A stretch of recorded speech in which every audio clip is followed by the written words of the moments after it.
Ok. Vamos lá. Agora há pouco na aula, estávamos falando sobre os movimentos messiânicos, como Canudos, Contestado, que aconteceram durante a primeira gestão da Primeira República no Brasil. Falamos sobre Antônio Conselheiro, o José Maria, João Maria e tantos outros. Agora, vamos fazer aquela revisão de 5 minutinhos. Aula 3.2. Joga na tela, confere comigo. Isso, olha o nosso mascote aí. Bom, durante a aula eu falei sobre as revoltas na Primeira República. Professor, só foram essas revoltas? Não, vai ter mais. Ei, rapaz, no Brasil, se você for contar, tivemos mais de 30 revoltas. Mais de 30. Grandes, pequenas, mas tivemos. A maioria quase absoluta da população brasileira era composta pelos chamados cidadãos inativos. Com a implantação da República, fortaleceu-se o poder dos chefes locais, chamado coronelismo. A exclusão política, a incipiente industrialização, as péssimas condições de vida e de trabalho do operariado urbano e também do trabalhador rural é o que vai levar a essa insatisfação. Por exemplo, aqui eu tenho um arraial de Canudos, aqui eu tenho o cangaço, e aqui eu tenho o movimento do contestado. Isso na Primeira República, tá, aluno? Nós só estamos começando. Vai ter outros e outros movimentos. Acreditem. Olha lá. Revoltas na Primeira República. Esse aqui é um desenho do Antônio Conselheiro. Esse desenho, quando ele foi elaborado, é para tentar também uma aproximação, como diz, com a imagem de Cristo. Cabelos longos, usava-se a roupa como se fosse uma bata, barba. Da mesma forma que era Cristo, seria o Antônio Conselheiro. Essas comparações, elas são feitas também, inclusive com o Tiradentes, quando ele vai ser enforcado. Se procura muito associar ao libertador, né? Uma figura mística, ela vai conseguir reunir dezenas de milhares de seguidores e fundar no antigo povoado de Canudos o Arraial de Belo Monte. Esse camarada, o Antônio Mendes Maciel. O primeiro ataque a Canudos aconteceu em outubro de 1896. Mas em 97 serão vários ataques, até que Canudos será varrido do mapa. Canudos finalmente caiu no dia 5 de outubro de 1897, com o saldo cerca de 25 mil vítimas em um ano de conflito. Se tinha... muitas literaturas afirmam que havia 30 mil sertanejos ali morando em Canudos, vivendo de forma cooperativa, produzindo e vendendo nas cidades vizinhas. Se de fato tinha 30 mil, 25 mil foram vítimas. O restante aí, que sobreviveram, foram crianças e mulheres. E os caras foram degolados. Você viu aí na minha explicação, né? Olha lá.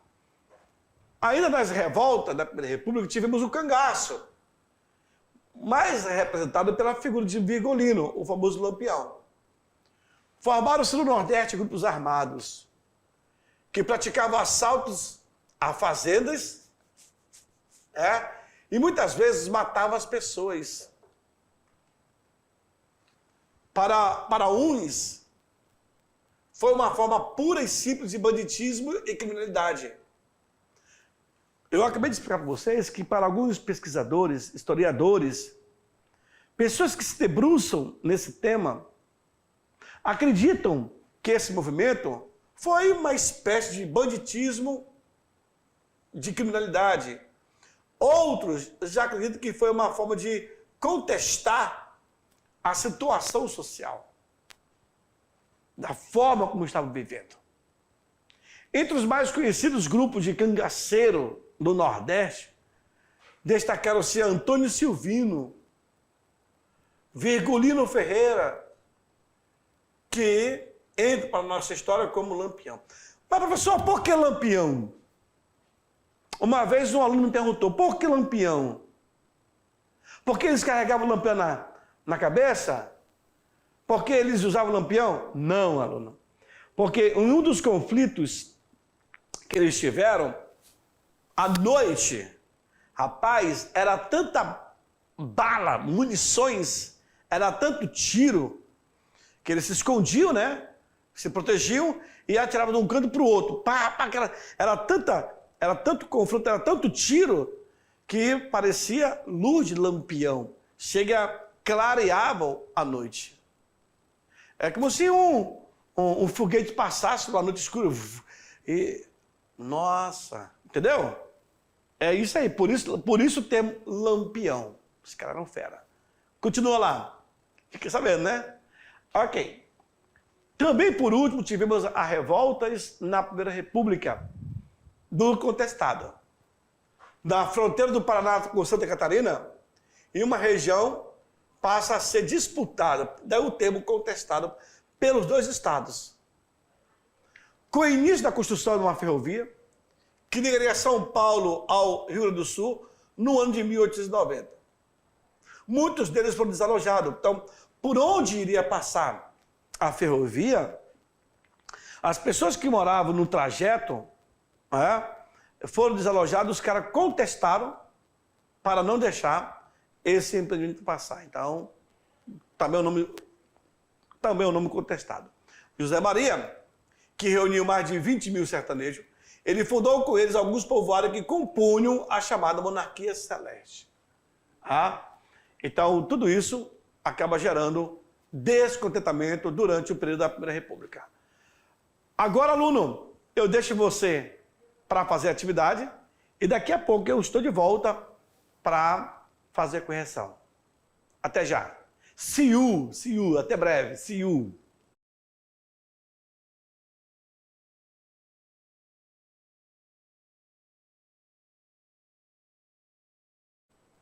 Hello, estou de volta. E aí, vamos para a atividade. Joga no quadro, seguimos então aí. Olha lá.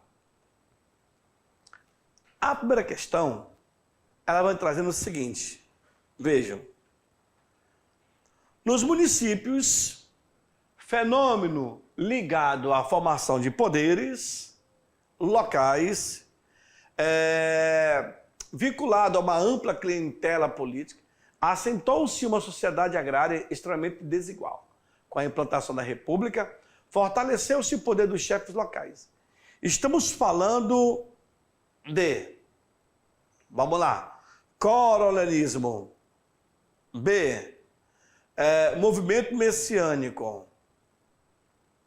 D, republicanismo. D, República da Espada. E letra E, capitalismo. Certinho? Deu tudo ok? É isso mesmo? Bom, pela figura, tu já sabe, né? Você leu, você teve a aula, prestou atenção na explicação, então com certeza você vai saber responder essa questão aí. Certinho?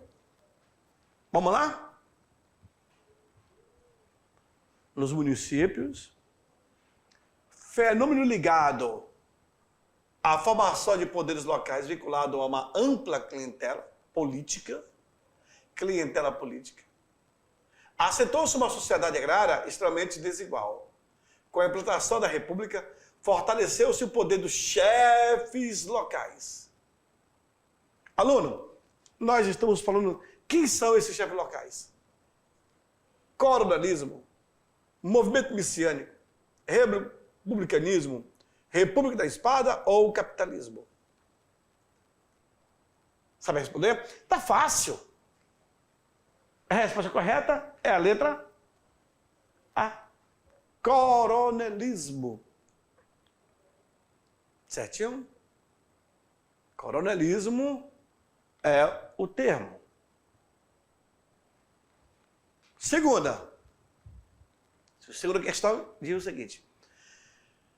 Finalmente caiu em 5 de outubro de 1827. Com um saldo aí de 25 mil vítimas em um ano de conflito.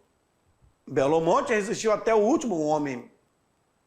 E o exército brasileiro saiu vitorioso de sua mais desonrosa campanha, matando os próprios compatriotas. Nós estamos falando de quê, senhores? Da Guerra do Contestado? Da Guerra de Canudos? Da Guerra dos Farrapos? Da Guerra do Paraguai? Ou da Proclamação da República? Aonde ficava Belo Monte? Aonde estava Belo Monte? Aonde estavam essas 25 mil vítimas que morreram nesse conflito? Durante um ano de conflito. Nós estamos falando de quem?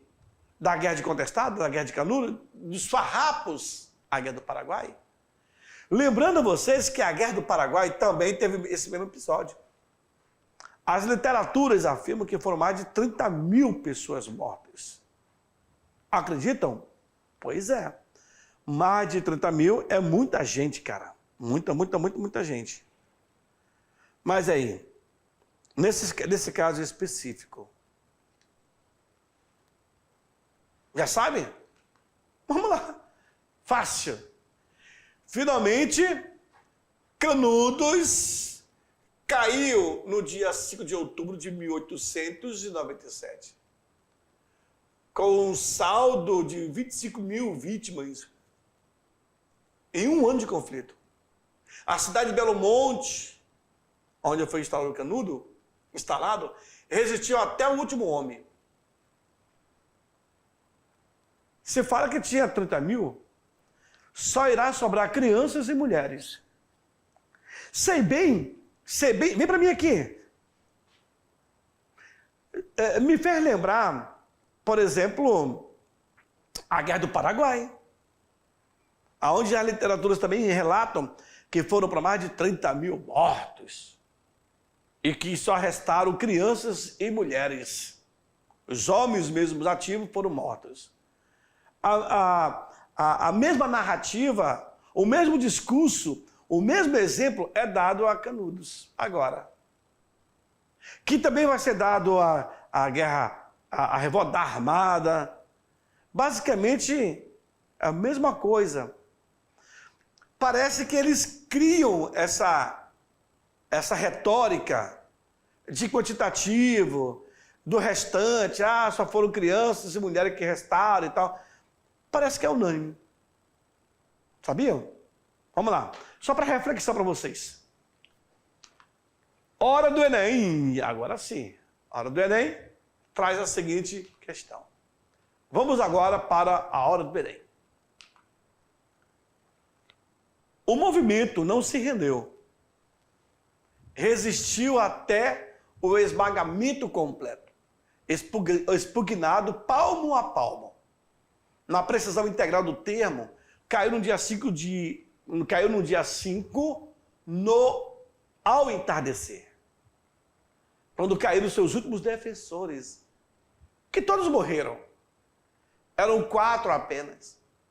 Um velho, 2 homens feitos e uma criança. À frente dos quais rugiam raivosamente 5 mil soldados. A chacina empreendida pelo exército em 1827, no interior do Nordeste, e com a qual o leitor de Os Sertões, de Euclides da Cunha, entra em contato, tem uma de suas explicações. Na necessidade por parte do governo de afirmar a irreversibilidade do projeto republicano. B, no fato de que o movimento seria uma extensão do cangaço da região, provocando a reação dos latifundiários. C. No objetivo do Estado republicano em conter quaisquer manifestações socialistas que inculcassem ideologias revolucionárias dos camponeses. Inculcassem. Inculcar de colocar na cuca, né, na mente. D. Na tentativa do exército de impedir que os tenentes desertores continuassem sua pregação pelo interior do país. E letra E. Na pressão exercida pelo Vaticano sobre as Forças Armadas, com o objetivo de barrar o crescimento de igrejas alternativas. Até o Vaticano vai ser arrolado aí nessa questão. Vejam só vocês. É uma questão de Enem. Caiu na PUC de São Paulo. Pontifícia Universidade Católica de São Paulo. E aí? Já sabe a resposta? Então vamos conferir. A resposta correta é a letra B. No fato de que o movimento seria uma extensão do cangaço da região, provocando a reação aí dos latifundiários. Então essa foi a interpretação que eles tiveram, sabia? Bom, a última questão é uma questão aberta. Dá para vocês fazerem em dupla ou em trio, como acharem melhor. Mas tem que escrever bem um pouco, né? Questão 4. Outro importante movimento messiânico ocorreu na fronteira entre o Paraná e Santa Catarina, em uma região contestada pelos dois estados. Por isso o movimento foi conhecido como contestado. Como se deu o desfecho desse conflito? Saberia responder? Então vamos lá. O desfecho se deu aí, ó, no ano de 1916.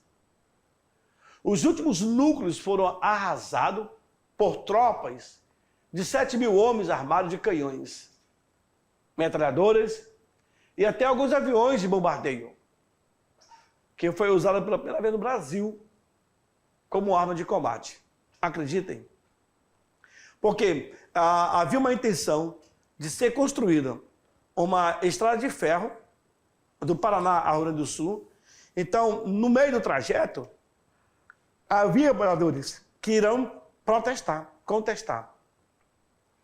E aí, esse movimento vai se agravando até que o governo acaba se envolvendo e utilizando, inclusive, máquinas de guerra para poder.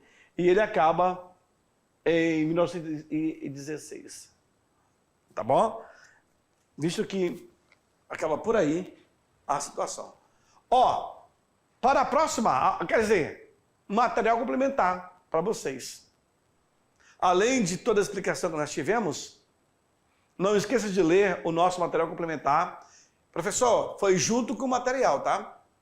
Esse material aí. É só clicar no link, na verdade. Aí vocês poderão assistir o documentário sobre Coluna Prestes, publicada em 17 de novembro de 2012. E aí você acessando esse link aqui, vai ter esse documentário para vocês entenderem o que foi esse movimento. Coluna Prestes é um material complementar que vocês também poderão estar utilizando. Fechou? Bom, essa foi a nossa aula. Eu vou ficando por aqui. Pena que passou muito rápido também, mas eu te aguardo na nossa próxima aula. Tchau, tchau, aluno.